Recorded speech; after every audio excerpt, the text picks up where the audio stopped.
Hi friends, if you want your Android phone to look more personalized and match your wallpaper or a clean theme color, you can easily change your app icon colors using the built-in system settings. This feature works on most modern Android devices that support Material You design. Start by going to your home screen. Long press on an empty area of the screen until a menu appears. From there, tap on Wallpaper and Style.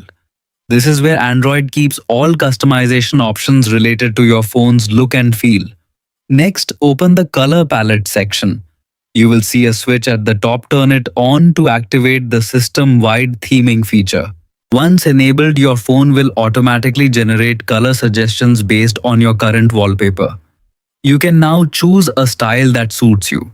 Either select one of the wallpaper colors suggested by your system or switch to basic colors if you prefer a simple solid tone like blue, green or black. After selecting your preferred color scheme, look for the option labeled Apply Palette to App Icons and turn it on. This step is important because it allows your system apps and supported app icons to change color accordingly. Finally, tap Apply. Within a few seconds, your home screen will refresh and your app icons will automatically adjust to match the chosen theme. That's it, your Android interface now looks cleaner, more modern, and perfectly coordinated with your style.